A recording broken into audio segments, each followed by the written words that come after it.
Good morning students. ਅੱਜ ਆਪਾਂ ਪੈਸ 2020 29 ਅਗਸਤ ਦੀ ਅਭਿਆਸ ਸ਼ੀਟ 12 ਕਰਾਂਗੇ। ਜਿਵੇਂ ਆਪਾਂ ਆਲਰੇਡੀ 11 ਅਭਿਆਸ ਸ਼ੀਟ ਕਰ ਚੁੱਕੇ ਹਾਂ। ਇਹਦੇ 'ਚ ਆਪਾਂ ਪਹਿਲਾ ਵਿਸ਼ਾ ਆਪਣਾ ਪੰਜਾਬੀ ਹੈ। ਪੰਜਾਬੀ ਦੇ ਵਿੱਚ ਸੇਮ ਉਵੇਂ ਹੀ ਪੈਰਾ ਦਿੱਤਾ ਹੋਇਆ ਹੈ ਔਰ ਉਹਦੇ 'ਚੋਂ ਹੀ ਪੈਰੇ 'ਚੋਂ ਆਪਾਂ ਕੁਐਸਚਨਸ ਦੇ ਉੱਤਰ ਲੱਭਣੇ ਹੈ। ਹੋਲੀ ਰੰਗਾਂ ਦਾ ਤਿਉਹਾਰ ਹੈ। ਇਹ ਸਾਡੇ ਪੂਰੇ ਦੇਸ਼ ਵਿੱਚ ਮਨਾਇਆ ਜਾਂਦਾ ਹੈ। ਇਸ ਦਿਨ ਲੋਕ ਇੱਕ ਦੂਜੇ ਉੱਤੇ ਰੰਗ ਪਾਉਂਦੇ ਹਨ। ਬੱਚਿਆਂ ਲਈ ਤਾਂ ਇਹ ਤਿਉਹਾਰ ਬਹੁਤ ਖੁਸ਼ੀਆਂ ਲੈ ਕੇ ਆਉਂਦਾ ਹੈ। ਉਹ ਵੱਖ-ਵੱਖ ਰੰਗਾਂ ਨਾਲ ਪਿਚਕਾਰੀਆਂ ਭਰ ਕੇ ਇੱਕ ਦੂਜੇ ਉੱਤੇ ਰੰਗ ਪਾਉਂਦੇ ਹਨ। ਰੰਗਾਂ ਨਾਲ ਸਭ ਦੇ ਚਿਹਰੇ ਰੰਗ ਬਿਰੰਗੇ ਹੋ ਜਾਂਦੇ ਹਨ। ਇਸ ਦਿਨ ਹੋਲੀ ਖੇਡਦੇ ਬੱਚਿਆਂ ਦੇ ਗਲੀਆਂ ਵਿੱਚ ਹਾਸੇ ਗੂੰਜਦੇ ਹਨ। ਕਈ ਬੱਚੇ ਟੋਲੀਆਂ ਬਣਾ ਕੇ ਵੀ ਇੱਕ ਦੂਜੇ ਨਾਲ ਹੋਲੀ ਖੇਡਣ ਦਾ ਆਨੰਦ ਲੈਂਦੇ ਹਨ। ਇਸ ਦਿਨ ਰੰਗ ਪਾਉਣ 'ਤੇ ਕੋਈ ਕਿਸੇ ਦਾ ਗੁੱਸਾ ਨਹੀਂ ਕਰਦਾ। ਇਹ ਤਿਉਹਾਰ ਲੋਕਾਂ ਵਿੱਚ ਆਪਸੀ ਸਾਂਝ ਨੂੰ ਹੋਰ ਪੀੜਾ ਕਰਦਾ ਹੈ। ਤਾਂ ਨਿਮਨਲਿਖਿਤ ਪ੍ਰਸ਼ਨਾਂ ਦੇ ਉੱਤਰ ਵਿੱਚੋਂ ਸਹੀ ਉੱਤਰ 'ਤੇ ਚੱਕਰ ਲਗਾਓ। ਤਾਂ ਸਹੀ ਉੱਤਰ ਦੇ ਉੱਪਰ ਆਪਾਂ ਕੀ ਕਰਨਾ ਬੱਚੋ? ਚੱਕਰ ਲਗਾਉਣਾ ਹੈ। ਹੋਲੀ ਵਾਲੇ ਦਿਨ ਕੀ ਕੀਤਾ ਜਾਂਦਾ ਹੈ? ਦੱਸੋ, ਹੋਲੀ ਵਾਲੇ ਦਿਨ ਕੀ ਕੀਤਾ ਜਾਂਦਾ ਹੈ? ਊੜੇ 'ਤੇ ਦੀਵੇ ਜਗਾਏ ਜਾਂਦੇ ਹਨ। ਐੜੇ 'ਤੇ ਮੇਲਾ ਲੱਗਦਾ ਹੈ। ਈੜੀ 'ਤੇ ਇੱਕ ਦੂਜੇ ਉੱਤੇ ਰੰਗ ਪਾਇਆ ਜਾਂਦਾ ਹੈ। ਸੱਸਾ, ਲੋਕ ਇੱਕ ਦੂਜੇ ਨੂੰ ਤੋਹਫੇ ਦਿੰਦੇ ਹਨ। ਤਾਂ ਕੀ ਕਰਦੇ ਹੈ ਹੋਲੀ ਵਾਲੇ ਦਿਨ? ਬੱਚੇ ਇੱਕ ਦੂਜੇ ਉੱਤੇ ਰੰਗ ਪਾਉਂਦੇ ਹਨ ਨਾ। ਇਹ ਤੁਹਾਡੀ ਬੇਟੇ ਜੇ ਆਪਾਂ ਚੈੱਕ ਵੀ ਕਰਨਾ ਹੋਵੇ ਤਾਂ ਉੱਪਰ ਪੈਰੇ ਦੇ ਵਿੱਚ ਹੀ ਲਾਈਨ ਪਈ ਹੈ। ਲੋਕ ਇਸ ਦਿਨ ਕੀ ਕਰਦੇ ਹੈ? ਇੱਕ ਦੂਜੇ ਉੱਤੇ ਰੰਗ ਪਾਉਂਦੇ ਹਨ। ਤਾਂ ਆਪਾਂ ਇੱਕ ਦੂਜੇ ਉੱਤੇ ਰੰਗ ਈੜੀ 'ਤੇ ਸੀ ਤੇ ਈੜੀ ਦੇ ਉੱਪਰ ਆਪਾਂ ਸਹੀ ਦੀ ਨਿਸ਼ਾਨੀ ਲਗਾ ਦਾਂਗੇ। ਦੂਸਰਾ ਪ੍ਰਸ਼ਨ ਹੈ ਦੂਜਾ, ਹੋਲੀ ਡੈਸ਼ ਦਾ ਤਿਉਹਾਰ ਹੈ। ਹੋਲੀ ਕਿਸ ਦਾ ਤਿਉਹਾਰ ਹੈ? ਦੀਵਿਆਂ ਦਾ? ਨਹੀਂ। ਈੜੀ ਮੀਂਹ ਦਾ? ਇਹ ਵੀ ਨਹੀਂ ਹੈ। ਇੱਥੇ ਐੜਾ ਹੈ ਬੱਚੋ, ਇਹ ਜਗ੍ਹਾ 'ਤੇ ਨਾ ਐੜਾ ਕਰ ਲਿਓ। ਈੜੀ ਫਸਲਾਂ? ਫਸਲਾਂ ਵੀ ਨਹੀਂ। ਸੱਸੇ 'ਤੇ ਹੈਗਾ ਰੰਗਾਂ? ਰੰਗਾਂ ਦਾ ਤਿਉਹਾਰ ਹੈ।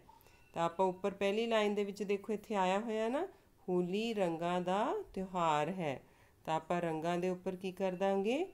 ਟਿਕ ਲਗਾ ਦਾਂਗੇ ਸੱਸੇ 'ਤੇ। ਤੀਸਰੇ 'ਤੇ ਹੈ ਬੱਚੇ ਖੇਡਦੇ ਹਨ।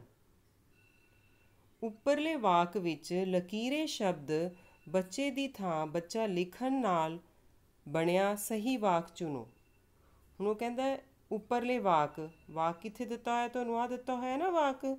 ਕਹਿੰਦੇ ਇੱਥੇ ਲਕੀਰੇ ਸ਼ਬਦ, ਬੱਚੇ ਦੇ ਨੀਚੇ ਦੇਖੋ ਲਾਈਨ ਲਗਾਈ ਹੋਈ ਹੈ, ਬੱਚੇ ਦੀ ਥਾਂ ਬੱਚਾ ਲਿਖਣ ਨਾਲ ਬਣਿਆ ਸਹੀ ਵਾਕ ਚੁਣੋ। ਹੁਣ ਇੱਥੇ ਬੱਚੇ ਦੀ ਜਗ੍ਹਾ 'ਤੇ ਜੇ ਆਪਾਂ ਆਹ ਲਕੀਰੇ ਸ਼ਬਦ ਦੇ ਇੱਥੇ ਬੱਚਾ ਕਰ ਦਈਏ ਫਿਰ ਕੀ ਵਾਕ ਬਣੂਗਾ? ਬੱਚਾ ਖੇਡਦੇ ਹਨ ਹੋ ਸਕਦਾ? ਨਹੀਂ। ਬੱਚਾ ਖੇਡਦੇ ਹੈ ਇਹ ਵੀ ਨਹੀਂ ਹੋਊਗਾ। ਬੱਚਾ ਖੇਡਦਾ ਹੈ, ਈੜੀ ਵਾਲਾ ਜਿਹੜਾ ਆਨਸਰ ਸਹੀ ਹੈ। ਬੱਚਾ ਖੇਡਦਾ ਹੈ। ਚੌਥਾ ਹੈ ਪੀੜਾ ਤੋਂ ਕੀ ਭਾਵ ਹੈ? ਊੜੇ 'ਤੇ ਪੱਕਾ, ਐੜੇ 'ਤੇ ਹੈਗਾ ਪੀੜ, ਈੜੀ 'ਤੇ ਨਰਮ, ਸੱਸੇ 'ਤੇ ਅਸਲੀ। ਤਾਂ ਇਹਦੇ 'ਚ ਦੇਖੋ ਆਪਾਂ ਦੇਖਦੇ ਹਾਂ, ਇਹ ਤੁਹਾਡਾ ਵਰਡ ਲਾਸਟ ਲਾਈਨ ਦੇ ਵਿੱਚ ਆਇਆ ਸੀਗਾ। ਇਹ ਤਿਉਹਾਰ ਆ ਦੇਖੋ ਇੱਥੇ ਦਿੱਤਾ ਹੋਇਆ ਨਾ, ਇਹ ਤਿਉਹਾਰ ਲੋਕਾਂ ਵਿੱਚ ਆਪਸੀ ਸਾਂਝ ਨੂੰ ਹੋਰ ਡੈਸ਼ ਕਰਦਾ ਹੈ, ਹੋਰ ਪੀੜਾ ਕਰਦਾ ਹੈ। ਤਾਂ ਇੱਥੋਂ ਪੀੜਾ ਦਾ ਕੀ ਆਪਾਂ ਸੋਚ ਸਕਦੇ ਹਾਂ ਵੀ ਕੀ ਅਰਥ ਹੋਊਗਾ? ਇਹ ਤਿਉਹਾਰ ਜਿਹੜਾ ਹੋਲੀ ਜਦੋਂ ਬੱਚੇ ਸਾਰੇ ਜਾਂ ਲੋਕ ਖੇਲਦੇ ਹੈ ਤਾਂ ਆਪਸ ਦੇ ਵਿੱਚ ਕੀ ਹੈ? ਰਲ ਮਿਲ ਕੇ ਖੇਲਦੇ ਹੈ, ਗੁੱਸਾ ਨਹੀਂ ਮਨਾਉਂਦੇ ਇੱਕ ਦੂਜੇ ਨਾਲ। ਤਾਂ ਇਹਦਾ ਮਤਲਬ ਕੀ ਨਿਕਲਦਾ ਹੈ? ਪੱਕਾ, ਪੀੜ, ਨਰਮ, ਅਸਲੀ। ਇਹਦੀ ਜਗ੍ਹਾ 'ਤੇ ਆਪਾਂ ਜੇ ਪੱਕਾ ਜਾਂ ਨਰਮ ਬੋਲੀਏ, ਇਹਨੂੰ ਕਹਿ ਸਕਦੇ ਹਾਂ ਆਪਾਂ ਵੀ ਇਸ ਦਿਨ ਰੰਗ ਪਾਉਣ 'ਤੇ ਕੋਈ ਗੁੱਸਾ ਨਹੀਂ ਮੰਨਦਾ। ਇਹ ਤਿਉਹਾਰ ਲੋਕਾਂ ਵਿੱਚ ਆਪਸੀ ਸਾਂਝ ਨੂੰ ਹੋਰ ਕੀ ਕਰ ਦਿੰਦਾ? ਪੱਕਾ ਕਰ ਦਿੰਦਾ, ਪੱਕਾ ਕਰਦਾ। ਸਾਂਝ ਜਿਹੜੀ ਇੱਕ ਦੂਜੇ ਨਾਲ ਪੱਕੀ ਹੋ ਜਾਂਦੀ ਹੈ ਸਾਰਿਆਂ ਦੀ। ਤਾਂ ਇਹਦਾ ਮਤਲਬ ਇੱਥੇ ਜਿਹੜੀ ਹੈਗੀ ਹੈ ਊੜਾ, ਇਹਦਾ ਉੱਤਰ ਸਹੀ ਆ ਜੂ। ਬੱਚੋ ਜੇ ਤੁਹਾਨੂੰ ਸ਼ਬਦ ਦਾ ਅਰਥ ਸਮਝ ਨਹੀਂ ਵੀ ਆਉਂਦਾ ਤਾਂ ਤੁਸੀਂ ਪੈਰੇ 'ਚੋਂ ਪੂਰੀ ਲਾਈਨ ਨੂੰ 2-3 ਵਾਰ ਪੜ੍ਹੋ। 2-3 ਵਾਰ ਵੀ ਨਹੀਂ ਸਮਝ ਆਉਂਦਾ ਤਾਂ 10 ਵਾਰ ਪੜ੍ਹੋ। ਜੇ ਤੁਹਾਨੂੰ ਆਉਂਦਾ ਵੀ ਨਹੀਂ ਸ਼ਬਦ ਦਾ ਅਰਥ ਤਾਂ ਤੁਹਾਨੂੰ ਜਦੋਂ ਤੁਸੀਂ ਬਾਰ-ਬਾਰ ਲਾਈਨ ਪੜ੍ਹੋਗੇ ਬੱਚੋ ਉੱਥੇ ਹੀ ਸਮਝ ਆ ਜਾਊਗਾ ਵੀ ਇਹਦਾ ਅਰਥ ਕੀ ਨਿਕਲਦਾ ਪਿਆ। ਪੰਜਵਾਂ ਹੈ, ਇਸ ਪਹਿਰੇ ਅਨੁਸਾਰ ਹੋਲੀ ਤਿਉਹਾਰ ਨਾਲ ਕੀ ਹੁੰਦਾ ਹੈ। ਇਹ ਪਹਿਰੇ ਦੇ ਅਨੁਸਾਰ ਉਹ ਕਹਿ ਰਿਹਾ ਹੋਲੀ ਤਿਉਹਾਰ ਨਾਲ ਕੀ ਹੁੰਦਾ ਹੈ। ਊੜੇ ਤੇ ਹੈ ਲੋਕਾਂ ਦੀ ਆਪਸੀ ਸਾਂਝ ਵੱਧਦੀ ਹੈ। ਐੜੇ ਤੇ ਲੋਕਾਂ ਦਾ ਫालतू ਖਰਚ ਹੁੰਦਾ ਹੈ। ਈੜੀ ਤੇ ਬੱਚੇ ਨਾਰਾਜ਼ ਹੁੰਦੇ ਹਨ। ਸੱਸੇ ਤੇ ਇਹਨਾਂ ਵਿੱਚੋਂ ਕੋਈ ਨਹੀਂ। ਹੁਣ ਤੁਸੀਂ ਦੱਸੋ, ਲੋਕਾਂ ਦੀ ਆਪਸੀ ਸਾਂਝ ਵੱਧਦੀ ਹੈ ਨਾ, ਤਾਂ ਆਪਾਂ ਇਹਦੇ 'ਚ ਲੋਕਾਂ ਦੀ ਆਪਸੀ ਸਾਂਝ ਵੱਧਦੀ ਹੈ ਊੜੇ ਦੇ ਉੱਪਰ ਸਹੀ ਦੀ ਨਿਸ਼ਾਨੀ ਲਗਾਵਾਂਗੇ। ਤਾਂ ਤੁਹਾਡਾ ਪੰਜਾਬੀ ਦਾ ਹੋ ਗਿਆ। ਨੈਕਸਟ ਆਪਾਂ ਚੱਲਦੇ ਹਾਂ ਬੱਚੋ ਗਣਿਤ ਵਿਸ਼ਾ। ਗਣਿਤ ਵਿਸ਼ਾ ਅੱਜ ਪਹਿਲਾ ਜਿਹੜਾ ਹੈਗਾ ਤੁਹਾਡਾ ਆਕ੍ਰਿਤੀ ਨਾਲ ਤਸਵੀਰਾਂ ਦਿੱਤੀਆਂ ਹੋਈਆਂ ਨੇ, ਆਕ੍ਰਿਤੀ ਦਿੱਤੀ ਹੋਈ ਹੈ, ਇਹਨਾਂ 'ਚੋਂ ਆਪਾਂ ਦੇਖਣਾ। ਹੁਣ ਪਹਿਲਾ ਪ੍ਰਸ਼ਨ ਦੇਖੋ, ਹੇਠਾਂ ਦਿੱਤੀਆਂ ਆਕ੍ਰਿਤੀਆਂ ਵਿੱਚੋਂ ਕਿਸ ਆਕ੍ਰਿਤੀ ਦੇ 4 ਕੋਨੇ ਹਨ। ਹੁਣ ਕੋਨੇ ਆਪਾਂ ਨੇ ਦੇਖਣੇ ਹੈ ਕਿਹਦੇ 4 ਨੇ। ਊੜੇ ਦੇ ਉੱਪਰ ਤਾਂ ਗੋਲ ਚੱਕਰ ਹੈ, ਇਹਦਾ ਤਾਂ ਕੋਈ ਕੋਨਾ ਨਹੀਂ ਹੈ। ਐੜੇ ਦੇ ਉੱਪਰ ਦੇਖੋ ਕਿੰਨੇ ਕੋਨ 30 ਕੋਨ ਹੈ। ਤਿਕੋਣ 1 2 3 3 ਕੋਨੇ ਹੈ। ਉਹਨੇ ਪੁੱਛਿਆ ਕੀ ਹੈ ਸਾਨੂੰ 4 ਕੋਨੇ, ਤਾਂ ਇਹ ਹੈ ਨਹੀਂ। ਈੜੀ ਦੇ ਉੱਪਰ ਦੇਖੋ 1 2 3 4, ਇਹਦੇ 4 ਕੋਨੇ ਹੈ, ਤਾਂ ਈੜੀ ਦਾ ਆਨਸਰ ਸਹੀ ਹੈ। ਸੱਸੇ ਤੇ ਜੇ ਆਪਾਂ ਵੈਸੇ ਦੇਖੀਏ ਕਿੰਨੇ ਕੋਨੇ ਹੈ 1 2 3 4 5, ਤਾਂ ਆਪਣਾ ਉੱਤਰ ਕੀ ਆ ਗਿਆ, ਈੜੀ ਆ ਗਿਆ। ਅੱਗੇ ਦੇਖੋ ਬੱਚੋ ਦੂਸਰਾ ਪ੍ਰਸ਼ਨ ਹੈ ਤੁਹਾਡਾ, ਹੇਠ ਲਿਖਿਆਂ ਵਿੱਚੋਂ ਕਿਹੜਾ 1 ਕਿਲੋਗ੍ਰਾਮ ਦੇ ਬਰਾਬਰ ਨਹੀਂ ਹੈ। ਹੁਣ ਇੱਥੇ ਕੀ ਪੁੱਛਿਆ ਹੋਇਆ ਤੁਹਾਨੂੰ, ਨਹੀਂ ਹੈ, 1 ਕਿਲੋਗ੍ਰਾਮ ਦੇ ਬਰਾਬਰ ਨਹੀਂ। ਹੁਣ ਪਹਿਲਾਂ ਸਾਨੂੰ ਨੀਚੇ ਦੇਖੋ, ਜੇ ਪ੍ਰਸ਼ਨ 'ਚ ਆਪਾਂ ਦੇਖ ਰਹੇ ਹਾਂ ਤਾਂ ਗ੍ਰਾਮ ਦੇ ਵਿੱਚ ਗੱਲ ਕੀਤੀ ਹੋਈ ਹੈ। ਹੁਣ 1 ਕਿਲੋਗ੍ਰਾਮ ਦੇ ਵਿੱਚ ਗ੍ਰਾਮ ਕਿੰਨੇ ਹੁੰਦੇ ਆ, ਪਹਿਲਾਂ ਤੁਹਾਨੂੰ ਇਹ ਪਤਾ ਹੋਣਾ ਚਾਹੀਦਾ। 1 ਕਿਲੋਗ੍ਰਾਮ ਨੂੰ kg ਐਂ ਵੀ ਲਿਖਦੇ ਆ ਆਪਾਂ। ਇਹਦੇ 'ਚ ਕਿੰਨੇ ਗ੍ਰਾਮ ਹੁੰਦੇ ਆ ਬੱਚੋ, 1000 ਗ੍ਰਾਮ ਹੁੰਦੇ ਆ। 1000 ਗ੍ਰਾਮ ਇਹਨਾਂ ਨੂੰ ਆਪਾਂ ਲਿਖਦੇ ਆ 1000 ਗ੍ਰਾਮ। ਠੀਕ ਹੈ, ਇਹ ਪਤਾ ਹੋਣਾ ਚਾਹੀਦਾ, ਫੇਰ ਹੀ ਆਪਾਂ ਇਹਦਾ ਉੱਤਰ ਲੱਭ ਸਕਦੇ ਹਾਂ। ਤਾਂ 1 ਕਿਲੋਗ੍ਰਾਮ 'ਚ 1000 ਗ੍ਰਾਮ ਹੁੰਦੇ ਆ। ਹੁਣ ਚੈੱਕ ਕਰੋ ਇੱਥੇ ਕਿਹੜਾ ਹੋਊਗਾ। ਊੜੇ ਤੇ ਹੈਗਾ 1000 ਗ੍ਰਾਮ ਲਿਖਿਆ ਹੋਇਆ, ਉਹਨੇ ਕਿਹਾ ਬਰਾਬਰ ਨਹੀਂ ਹੈ। ਇਹ ਤਾਂ ਸਹੀ ਹੈ, 1000 ਗ੍ਰਾਮ ਹੁੰਦੇ ਹੈ, ਠੀਕ ਹੈ, ਇਹਦੇ ਤੇ ਨਹੀਂ ਆਪਾਂ ਟਿਕ ਲਗਾਣੀ। ਐੜੇ ਦੇ ਉੱਪਰ 500 ਗ੍ਰਾਮ ਜਮਾ 500 ਗ੍ਰਾਮ, ਤਾਂ 500 ਤੇ 500 ਕਿੰਨੇ ਹੁੰਦੇ, 1000 ਹੋ ਗਏ। ਇਹ ਵੀ ਨਹੀਂ, ਇਹ ਵੀ ਸਹੀ ਹੈ, ਇਹਦੇ ਤੇ ਵੀ ਆਪਾਂ ਟਿਕ ਨਹੀਂ ਲਗਾਣੀ। ਈੜੀ ਤੇ ਹੈ ਦੇਖੋ 500 500 ਜਮਾ 200 ਜਮਾ 300, ਤੇ 5 ਜਮਾ 2 7, 7 ਜਮਾ 3 10, ਤੇ ਇਹ ਵੀ 1000 ਗ੍ਰਾਮ ਬਣ ਗਏ। ਇਹਦੇ ਤੇ ਵੀ ਨਹੀਂ ਟਿਕ ਲਗਾ ਸਕਦੇ। ਹੁਣ ਤਾਂ ਇੱਕ ਰਹਿ ਗਿਆ ਸੱਸਾ, ਇਹੀ ਹੋਊਗਾ, ਪਰ ਆਪਾਂ ਚੈੱਕ ਕਰਨਾ ਹੈ।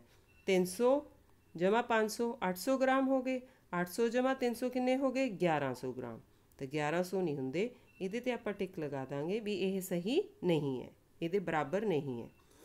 ਅੱਗੇ ਹੈ ਬੱਚੋ ਤੀਜਾ, ਕਿਹੜੇ 2 ਲਗਾਤਾਰ ਮਹੀਨੇ 31 ਦਿਨਾਂ ਦੇ ਹੁੰਦੇ ਹਨ। ਇਹ ਤਾਂ ਕੁਐਸਚਨ ਤੁਹਾਡਾ ਸੇਮ ਕੱਲ ਵੀ ਆਇਆ ਸੀ, ਕੱਲ ਦੇ ਪੈਸ 'ਚ ਵੀ ਸੀਗਾ, ਜੇ ਤੁਸੀਂ ਕੱਲ ਦੀ ਕੀਤੀ ਹੋਊਗੀ। ਬੱਚੋ ਜੇ ਤੁਸੀਂ ਕੱਲ ਦੀ, ਜੇ ਪਿਛਲੀਆਂ ਜਿੰਨੀਆਂ ਵੀ ਪੈਸ ਨਿਕਲ ਚੁੱਕੀਆਂ 1 ਤੋਂ ਲੈ ਕੇ, ਜੇ ਤੁਸੀਂ ਕਰਨਾ ਚਾਹੁੰਦੇ ਹੋ ਤਾਂ ਮੈਂ ਨੀਚੇ ਲਿੰਕ ਪਾਇਆ ਹੋਇਆ, ਤੁਸੀਂ ਉੱਥੇ ਜਾ ਕੇ ਕੋਈ ਵੀ ਵੀਡੀਓ ਦੇਖ ਸਕਦੇ ਹੋ। ਪਿਛਲੀਆਂ ਸਾਰੀਆਂ ਵੀਡੀਓਜ਼ ਪਾਈਆਂ ਹੋਈਆਂ। ਤਾਂ ਊੜੇ ਤੇ ਹੈ ਜਨਵਰੀ ਅਤੇ ਫਰਵਰੀ। ਜਨਵਰੀ ਦੇ ਵਿੱਚ ਤਾਂ 31 ਹੁੰਦੇ ਆ, ਅਤੇ ਫਰਵਰੀ ਦੇ ਵਿੱਚ 28 ਵੀ ਹੁੰਦੇ ਆ, ਕਈ ਵਾਰੀ 29 ਵੀ ਹੁੰਦੇ ਆ, ਅਤੇ ਇਹਦੇ ਅਲੱਗ-ਅਲੱਗ ਹੈ। ਜੁਲਾਈ ਅਤੇ ਅਗਸਤ ਇਹਦੇ 'ਚ ਬਰਾਬਰ ਹੁੰਦੇ ਆ, ਜੁਲਾਈ 'ਚ ਵੀ 31 ਹੁੰਦੇ ਆ ਅਤੇ ਅਗਸਤ 'ਚ ਵੀ 31 ਹੁੰਦੇ ਆ। ਤਾਂ ਐੜੇ ਤੇ ਆਪਾਂ ਸਹੀ ਨਿਸ਼ਾਨੀ ਲਗਾ ਦਾਂਗੇ। ਅੱਗੇ ਚਲੋ ਚੌਥਾ ਪ੍ਰਸ਼ਨ ਹੈ, ਨਮੂਨਾ ਪੂਰਾ ਕਰੋ। ਤਾਂ ਹੁਣ ਨਮੂਨਾ ਆਪਾਂ ਨੇ ਇਹਦੇ 'ਚ ਦੇਖਣਾ ਹੁੰਦਾ ਵੀ ਕਿਸ ਹਿਸਾਬ ਨਾਲ ਲਿਖਿਆ ਹੋਇਆ। ਹੁਣ ਜਿਵੇਂ ਦੇਖੋ ਪਹਿਲੇ ਤੇ ਕੀ ਲਿਖਿਆ ਹੋਇਆ 94, ਉਦੋਂ ਬਾਅਦ ਕੀ ਹੈ 90। ਇਹਦਾ ਮਤਲਬ ਗਿਣਤੀ ਘਟਦੀ ਜਾ ਰਹੀ ਹੈ। ਕਿੰਨੀ ਘੱਟ ਹੋਈ 94, ਜੇ 90 ਆਪਾਂ ਪਿੱਛੇ ਨੂੰ ਗਿਣਤੀ ਗਿਣਾਂਗੇ ਤਾਂ 4 ਘੱਟ ਨੇ। 94 ਜਿਵੇਂ ਆਪਾਂ ਗਿਣਾਂਗੇ 93 92 91 90, 4 ਘੱਟ ਹੈ। ਉਦੋਂ ਬਾਅਦ 86 ਹੈ, ਇਹ ਵੀ ਫਿਰ 4 ਘੱਟ ਹੈ। ਫਿਰ 82 ਹੈ, ਇਹ 4 ਘੱਟ ਹੈ। ਇਹਦਾ ਮਤਲਬ 4 ਗਿਣਤੀ ਘਟਦੀ ਜਾ ਰਹੀ ਹੈ। ਤਾਂ 82 ਤੋਂ ਜੇ ਆਪਾਂ 4 ਘਟਾ ਦਾਂਗੇ, 82 ਤੋਂ ਜੇ ਆਪਾਂ ਪਿੱਛੇ ਗਿਣਤੀ ਕਰਾਂਗੇ 81 80 79 78, ਤਾਂ 78 ਆ ਗਿਆ। ਇਹਦਾ ਮਤਲਬ ਆਹ ਵਾਲੇ ਗੋਲੇ 'ਚ ਆਪਾਂ ਲਿਖ ਦਾਂਗੇ 78। ਉਸ ਤੋਂ ਬਾਅਦ 78 'ਚੋਂ ਹੋਰ 4 ਘਟਾ ਦਿਓ, ਤਾਂ ਇੱਥੇ ਆ ਜਾਊਗਾ 74। ਹੁਣ ਤੁਸੀਂ ਨੀਚੋਂ ਦੇਖੋ ਕਿਹੜਾ ਆਪਸ਼ਨ ਸਹੀ ਹੈ। 78 ਵੀ, 78 ਤੇ 74, ਈੜੀ ਸਹੀ ਹੈ, ਈੜੀ ਤੇ ਸਹੀ ਦੀ ਨਿਸ਼ਾਨੀ ਲਾ ਦਾਂਗੇ ਆਪਾਂ। ਨੈਕਸਟ ਦੇਖੋ ਬੱਚੋ ਪੰਜਵਾਂ ਪ੍ਰਸ਼ਨ ਹੈ ਤੁਹਾਡਾ। ਪੰਜਵੇਂ ਪ੍ਰਸ਼ਨ ਤੇ ਕੀ ਕਹਿ ਰਿਹਾ ਉਹ, ਸਕੂਲ ਵਿੱਚ ਵਣ ਮਹੋਤਸਵ ਵਾਲੇ ਦਿਨ ਹਰੇਕ ਜਮਾਤ ਦੁਆਰਾ ਬੂਟੇ ਲਗਾਏ ਗਏ, ਤਾਂ ਹੁਣ ਬੂਟੇ ਲਗਾਏ ਗਏ। ਇਹਦੇ 'ਚ ਬੂਟਾ ਦੇਖੋ ਇੱਕ ਜਿਹੜਾ ਹੈਗਾ ਆਹ ਸਾਹਮਣੇ ਤੁਹਾਨੂੰ ਦਿਖ ਰਿਹਾ ਗਮਲਾ ਦਿਖ ਰਿਹਾ ਨਾ, ਇੱਕ ਗਮਲਾ ਜਿਹੜਾ 5 ਬੂਟਿਆਂ ਦੇ ਬਰਾਬਰ ਹੈ ਉਹ ਕਹਿੰਦੇ।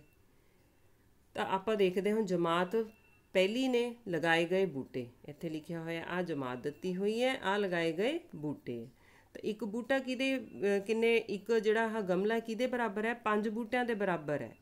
ਤਾਂ ਇੱਥੇ ਪਹਿਲੀ ਨੇ ਕਿੰਨੇ ਲਾਏ ਗਮਲੇ? 1 2 3 4 4 ਲਾਏ, ਪਰ ਕਿਹਦੇ ਬਰਾਬਰ ਹੈ ਇਹ? 5 ਦੇ ਬਰਾਬਰ ਹੈ। 1 4 5 20, ਇਹਦਾ ਮਤਲਬ 20 ਬੂਟੇ ਪਹਿਲੀ ਜਮਾਤ ਨੇ ਲਾਏ। ਦੂਸਰੀ ਜਮਾਤ ਨੇ 1 2 3 4 5 5 ਗੁਣਾ ਆਪਾਂ 5 ਕਰ ਦਾਂਗੇ ਤਾਂ ਇਹ ਕਿੰਨੇ ਹੋ ਗਏ? 25 ਹੋ ਗਏ। ਉਸ ਤੋਂ ਨੈਕਸਟ ਹੈ ਤੀਸਰੀ ਜਮਾਤ ਦੇ 1 2 3 4 5 6, ਇਹਨੇ 6 ਲਗਾਏ ਹੈ ਤੇ ਇੱਥੇ ਕੀ ਲਿਖ ਦਾਂਗੇ ਆਪਾਂ? 6 ਗੁਣਾ 5 ਲਿਖ ਦਾਂਗੇ। 6 5 30 ਬੂਟੇ ਲਾਏ ਹੈ ਇਹਨਾਂ ਨੇ। ਤਾਂ ਅੱਗੇ ਦੇਖੋ ਚੌਥੀ ਜਮਾਤ ਆ ਗਈ। ਚੌਥੀ ਜਮਾਤ ਨੇ ਕਿੰਨੇ ਲਾਏ ਆ ਬੂਟੇ? 1 2 3 4 5 6 7 7 ਗੁਣਾ 5 ਤਾਂ 7 5 35 ਆ ਗਿਆ। ਇਹਨਾਂ ਨੇ 35 ਬੂਟੇ ਲਾਏ ਹੈ। ਇੱਕ ਅਗੇ ਪੰਜਵੀਂ ਜਮਾਤ ਨੇ 1 2 3 4 5 6 7 8 8 ਗੁਣਾ 5 8 5 40। ਤਾਂ ਹੁਣ ਨੀਚੇ ਉਹ ਕਹਿੰਦੇ ਕਿਹੜੀ ਜਮਾਤ ਨੇ 30 ਬੂਟੇ ਲਗਾਏ ਹਨ? ਤਾਂ 30 ਬੂਟੇ ਆਪਾਂ ਕਿੱਥੇ ਕੀਤਾ ਸੀਗਾ? ਤੀਸਰੀ ਜਮਾਤ ਨੇ। ਤੀਸਰੀ ਜਮਾਤ 'ਤੇ ਆਪਾਂ ਟਿਕ ਲਾ ਦਾਂਗੇ। ਠੀਕ ਹੈ ਬੱਚੋ, ਆਪਣਾ ਵਿਸ਼ਾ ਗਣਿਤ ਹੋ ਗਿਆ। ਸਾਰੇ ਬੱਚਿਆਂ ਨੇ ਧਿਆਨ ਨਾਲ ਕਰਨਾ ਹੈ ਇਹ ਸਾਰੇ। ਕੋਸ਼ਿਸ਼ ਕਰੋ ਵੀਡੀਓ ਜਿਹੜੀ ਹੈਗੀ ਹੈ ਧਿਆਨ ਨਾਲ ਪਹਿਲਾਂ ਸਮਝੋ, ਪਹਿਲੇ PDF ਜੋ ਤੁਹਾਡੇ ਟੀਚਰਸ ਭੇਜ ਰਹੇ ਹੈ PDF ਨੂੰ ਸੋਲਵ ਕਰੋ, ਫਿਰ ਇਹਦੇ ਨਾਲ ਤੁਸੀਂ ਚੈੱਕ ਕਰ ਸਕਦੇ ਹੋ ਵੀ ਤੁਹਾਡਾ ਸਹੀ ਹੈ ਕਿ ਗਲਤ ਹੈ ਜੋ ਤੁਸੀਂ ਕਰ ਰਹੇ ਹੋ। ਚਲੋ ਬੱਚੋ ਆਪਾਂ ਚੱਲਦੇ ਹਾਂ ਹੁਣ ਇੰਗਲਿਸ਼ ਦੀ। ਇੰਗਲਿਸ਼ ਦਾ ਪੈਰਾ ਪੜ੍ਹਦੇ ਹਾਂ ਪਹਿਲੇ। Shalu has a large family. Her mom is an artist. She works at the art studio. She makes paintings. Her dad is a doctor. He works at the hospital and helps the people who are sick. Shalu has 2 brothers, Bobby and Daman. Bobby is 10 years old and Daman is 14 years old. She also has 2 pets, a small white cat, Tommy, and a large black dog, Dobby. तो who makes, ਹੁਣ first question ਕੀ ਹੈ ਤੁਹਾਡਾ ਬੱਚੋ? who makes paintings? Paintings ਕੌਣ ਬਣਾਉਂਦਾ? ਤਾਂ ਇੱਥੇ ਹੁਣ ਜਿਹੜਾ ਹੈਗਾ ਹੁਣ ਦੇਖੋ ਆਪਾਂ ਸਟਾਰਟਿੰਗ ਦੇ ਵਿੱਚ ਪੜ੍ਹਿਆ ਸੀਗਾ Shalu has a large family. Shalu ਦਾ ਨਾਮ ਚੱਲ ਰਿਹਾ ਹਰ ਮॉम, ਤਾਂ ਹਰ ਕਿਹਦੇ ਵਾਸਤੇ ਯੂਜ਼ ਕੀਤਾ ਗਿਆ? ਸ਼ਾਲੂ ਵਾਸਤੇ ਕੀਤਾ ਗਿਆ। Her mom is an artist. Shalu ਦੀ ਮੰਮੀ ਕੀ ਹੈ? ਆਰਟਿਸਟ ਹੈ। She works at the art studio. ਹੁਣ ਸ਼ੀ ਇੱਥੇ ਕੌਣ ਹੈ? ਉਹਦੀ ਮੰਮੀ ਹੈ। ਸ਼ੀ ਮੇਕਸ ਪੇਂਟਿੰਗ ਮਤਲਬ ਉਹਦੀ ਮੰਮੀ ਪੇਂਟਿੰਗਸ ਬਣਾਉਂਦੀ ਹੈ। ਠੀਕ ਹੈ, ਤਾਂ ਹੂ ਮੇਕਸ ਪੇਂਟਿੰਗ? ਹੁਣ ਤੁਸੀਂ ਦੱਸੋ ਕੌਣ ਪੇਂਟਿੰਗਸ ਕਰਦਾ ਹੈ? ਸ਼ਾਲੂ ਕਰਦੀ ਹੈ ਜਾਂ ਬॉबी ਕਰਦਾ ਹੈ ਜਾਂ ਸ਼ਾਲੂਜ਼ ਮਦਰ ਕਰਦੀ ਹੈ ਜਾਂ ਨਨ ਆਫ ਥੀਸ? ਕੌਣ ਪੇਂਟਿੰਗ ਕਰਦਾ ਹੈ? ਸ਼ਾਲੂ ਦੀ ਮਦਰ, ਸ਼ਾਲੂਜ਼ ਮਦਰ। ਅੱਛਾ ਨੈਕਸਟ ਕੁਐਸਚਨ ਹੈ ਬੱਚੋ, ਹੂ ਆਰ ਸ਼ਾਲੂਜ਼ ਬ੍ਰਦਰ? ਸ਼ਾਲੂਜ਼ ਦੇ ਬ੍ਰਦਰ, ਸ਼ਾਲੂ ਦੇ ਬ੍ਰਦਰ ਕੌਣ ਨੇ? ਤਾਂ ਆਪਾਂ ਇੱਥੇ ਪੜ੍ਹਿਆ ਸੀ ਨਾ ਸ਼ਾਲੂ ਹੈਜ਼ 2 ਬ੍ਰਦਰ। ਕੌਣ? ਬॉबी ਐਂਡ ਦਮਨ। ਤਾਂ ਹੁਣ ਆਪਾਂ ਨੀਚੇ ਦੇਖਦੇ ਹਾਂ A ਦੇ ਉੱਪਰ ਕੀ ਲਿਖਿਆ ਹੈ? ਬॉबी ਵੀ ਉਹਦਾ ਬ੍ਰਦਰ ਹੈ। B ਤੇ ਲਿਖਿਆ ਹੈ ਟੌਮੀ ਉਹਦਾ ਬ੍ਰਦਰ ਤਾਂ ਨਹੀਂ, ਉਹ ਤਾਂ ਵਾਈਟ ਕੈਟ ਹੈ ਉਹਦੀ। C ਦਮਨ ਵੀ ਉਹਦਾ ਬ੍ਰਦਰ ਹੈ, ਪਰ ਦੋਨੋਂ ਬ੍ਰਦਰ ਹੈ। D ਤੇ ਉਹ ਲਿਖ ਰਿਹਾ ਹੈ A ਐਂਡ C ਦੋਨੋਂ ਹੈ। ਹਾਂ A ਤੇ ਬॉबी ਹੈ, C ਤੇ ਦਮਨ ਹੈ। ਤੇ ਇਹਦੇ ਤੇ ਆਪਾਂ ਟਿਕ ਜਾਂ ਰਾਊਂਡ ਲਗਾ ਦਾਂਗੇ। ਆਪਾਂ ਟਿਕ ਲਗਾ ਦਿੰਦੇ ਹਾਂ, ਇਹਦੇ ਤੇ ਟਿਕ ਲਗਾ ਦਾਂਗੇ A ਐਂਡ C। ਠੀਕ ਹੈ ਬੱਚੋ। ਥਰਡ ਕੁਐਸਚਨ ਹੈ ਡੈਸ਼ ਇਜ਼ ਸ਼ਾਲੂਜ਼ ਕੈਟ। ਹੁਣ ਸ਼ਾਲੂ ਦੀ ਕੈਟ ਹੁਣੇ ਹੀ ਦੱਸਿਆ ਸੀ ਨਾ, ਸ਼ਾਲੂ ਦੀ ਕੈਟ ਕੌਣ ਹੈ? Small white cat Tommy. ਤਾਂ ਨੀਚੇ ਕਹਿ ਰਿਹਾ ਹੈ ਡॉबी, ਨਹੀਂ ਡॉबी ਉਹਦੀ ਕੈਟ ਨਹੀਂ ਹੈ। Tommy, yes Tommy is Shalu's cat. Next ਬੱਚੋ ਫੋਰਥ ਕੁਐਸਚਨ ਹੈ choose the proper noun. Proper noun ਇਹਨਾਂ 'ਚੋਂ ਕਿਹੜਾ ਹੈ? ਪ੍ਰੋਪਰ ਨਾਊਨ ਜਿਵੇਂ ਹੁਣ ਸਟੂਡੀਓ ਹੈ, ਸਟੂਡੀਓ ਤਾਂ ਕਿੰਨੇ ਸਾਰੇ ਹੁੰਦੇ ਆ, ਸਾਨੂੰ ਤਾਂ ਪਤਾ ਨਹੀਂ ਕਿਹੜਾ ਸਟੂਡੀਓ, ਜਾਂ ਤਾਂ ਸਟੂਡੀਓ ਦਾ ਕੋਈ ਨਾਮ ਹੋਵੇ। भी धर्मेंद्र स्टूडियो है या अमिताभ स्टूडियो है या किसी का भी जिदा भी जो भी नाम ते रखते हैं स्टूडियो, तो ये प्रॉपर नाउन नहीं है। हॉस्पिटल भी हॉस्पिटल तो इंडिया ਦੇ ਵਿੱਚ ਕਿੰਨੇ ਸਾਰੇ ਆ, ਪੂਰੇ ਵਰਲਡ 'ਚ ਕਿੰਨੇ ਸਾਰੇ, ਕੋਈ ਨਾਮ ਨਹੀਂ ਨਾ ਦਿੱਤਾ ਹੋਇਆ। ਪ੍ਰੋਪਰ ਨਾउन ਦਾ ਮਤਲਬ ਹੁੰਦਾ ਹੈ ਪ੍ਰੋਪਰ ਉਹਦਾ ਨਾਮ ਹੋਵੇ। ਟੌਮੀ, ਹਾਂ ਹੁਣ ਟੌਮੀ ਪਤਾ ਟੌਮੀ ਨਾਮ ਹੈ, ਤਾਂ ਇਹਦਾ ਮਤਲਬ ਪ੍ਰੋਪਰ ਨਾउन ਇਹ ਹੈ ਸੀ। क्वेश्चन 5 है चूज द एडजैक्टिव। एडजैक्टिव की हुंदा है, पहले तुहानूं ये पता होना चाहिए। एडजैक्टिव हुंदा है जदों कोई भी नाउन की क्वालिटी बारे दस्सिया जाए। जिवें आपां कहने यह मुंडा है, इहदे च तां कल्ला नाउन आ गया। यह चंगा मुंडा है, तो चंगा की आ गया, एडजैक्टिव हो गया। भी he is a good boy, तो गुड की हो गया, एडजैक्टिव है। तो इस तरीके नाल इत्थे तुसीं हुण देखना है भी की होगा। हुण पेंटिंग है, पेंटिंग तो पेंटिंग है, पेंटिंग सोहनी है या कि वो होगा एडजैक्टिव, तो यदा मतलब पेंटिंग एडजैक्टिव नहीं है। नैक्सट है सिक। हाँ हुण सिक जिहड़ा है मतलब बीमार। जिवें आपां कहने यह मुंडा बीमार है, तो उहदे बारे दस रहे हैं आपां। जदों किसी दे बारे कोई दसदे हैं उहनूं आपां एडजैक्टिव कहने हैं, तो इट मीनस बी एडजैक्टिव है। फैमिली, ब्रदर, ये सारे नाउन है, तो आपां बी दे उपर टिक लगा दांगे। ठीक है बच्चों, अपना इंग्लिश का हो गया। नैक्सट चलते हैं आप हिंदी के उपर। तो हिंदी का आप पहले पैरा पढ़ांगे। एक दिन अजय और बबीता चिड़ियाघर देखने गए। उनके माता पिता भी साथ थे। पिताजी ने टिकट खरीदी। टिकट दिखाकर वे चिड़ियाघर के अंदर पहुंच गए। आज उन दोनों की खुशी का ठिकाना ना था। वहाँ उन्होंने एक बाड़ा देखा। वहाँ शेर दहाड़ रहा था। वे दोनों दहाड़ सुनकर डर गए। तभी वहाँ उन्हें खौं खौं करता बंदर दिखाई दिया। चिड़ियाघर में उन्होंने बहुत से जानवर देखे। वन मानुष, हाथी, बतख, हंस, बगुले, मछली, चिड़िया, हिरण आदि। उन्होंने हाथी की सवारी की। तरह तरह के जीव जंतुओं को देखकर वे दोनों बहुत खुश थे। चिड़ियाघर में उन्होंने खूब मौज उड़ाई। तुम भी जाते हो, जब सारे बच्चे मौज उड़ाते हो ना चिड़ियाघर में, तो उन्होंने भी दोनों ने उड़ाई और वो अपने परिवार के साथ गए थे। चलो अब देखते हैं प्रश्न 1। चिड़ियाघर देखने कौन कौन गया था? कौन कौन गया था? वो अपने सारे परिवार के साथ गए थे ना। अजय भी गया था। पहले क पे है अजय, कल्ला अजय तो नहीं गया था, अकेला नहीं गया था ना वो। ख पे बबीता, बबीता भी अकेली नहीं गई थी। अजय और बबीता ही गए थे क्या?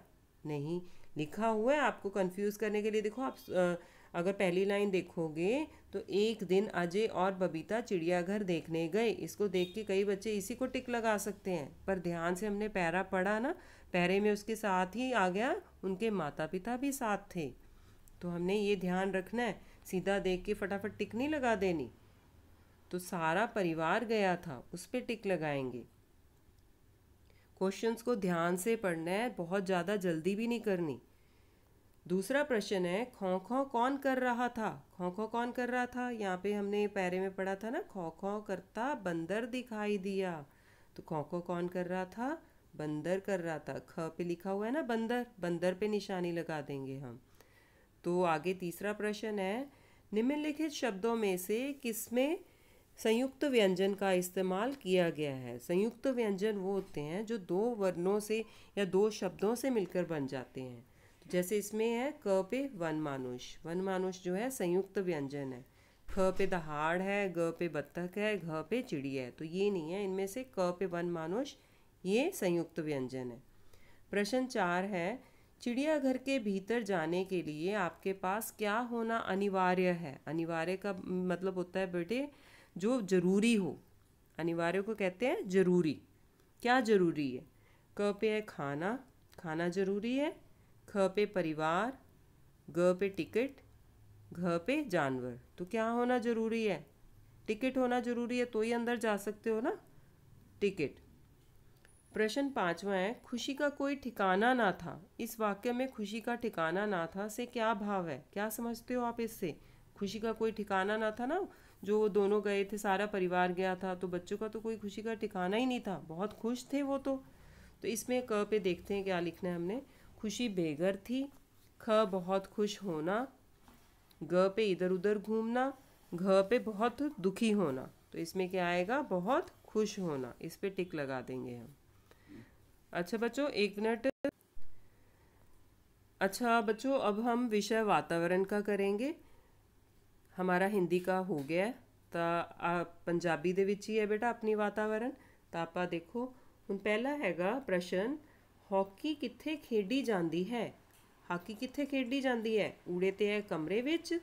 ਨਹੀਂ। ਖੁੱਲੇ ਮੈਦਾਨ ਵਿੱਚ? ਗਲੀ ਵਿੱਚ? ਉਪਰੋਕਤ ਵਿੱਚੋਂ ਕੋਈ ਨਹੀਂ। ਤਾਂ ਕਿੱਥੇ ਖੇਲੀ ਜਾਂਦੀ ਹੈ ਹਾਕੀ? ਦੱਸੋ। ਇਹ ਤਾਂ ਤੁਹਾਨੂੰ ਪਤਾ ਹੈ, ਖੇਲਦੇ ਵੀ ਹੋ ਹੈ ਨਾ ਤੁਸੀਂ। ਵੈਰੀ ਗੁੱਡ, ਖੁੱਲੇ ਮੈਦਾਨ ਵਿੱਚ ਖੇਲੀ ਜਾਂਦੀ ਹੈ। ਤੇ ਇੱਥੇ ਆਪਾਂ ਟਿਕ ਲਗਾ ਦਾਂਗੇ। ਨੈਕਸਟ ਦੇਖੋ, ਨੈਕਸਟ ਤਾਂ ਪਿਕਚਰ ਦੇਖ ਕੇ ਸਾਰੇ ਬੱਚੇ ਬਹੁਤ ਖਾਂਦੇ ਆ ਇਹ ਚੀਜ਼ਾਂ ਹੈ ਨਾ, ਪੀਂਦੇ। ਸਾਰਿਆਂ ਨੂੰ ਪਤਾ ਹੈ ਨਾ ਕੀ ਹੈ ਇਹ। ਆਈਸਕ੍ਰੀਮ ਵੀ ਪਈ ਹੈ, ਦੇਖੋ ਕੋਲਡ ਡਰਿੰਕ ਪਿਆ ਹੈ, 버ਗਰ ਪਿਆ ਹੈ, ਸਾਰੀਆਂ ਚੀਜ਼ਾਂ ਜਿਹੜੀਆਂ ਹੈਗੀਆਂ ਇਹ ਕੀ ਨੇ? ਪਰ ਇਹ ਚੀਜ਼ਾਂ ਚਿੱਤਰ ਵਿੱਚ ਵਿਖਾਏ ਭੋਜਨ ਪਦਾਰਥ ਸਿਹਤ ਲਈ ਕੀ ਹੈ? ਸਿਹਤ ਲਈ ਇਹ ਲਾਭਕਾਰੀ ਨੇ?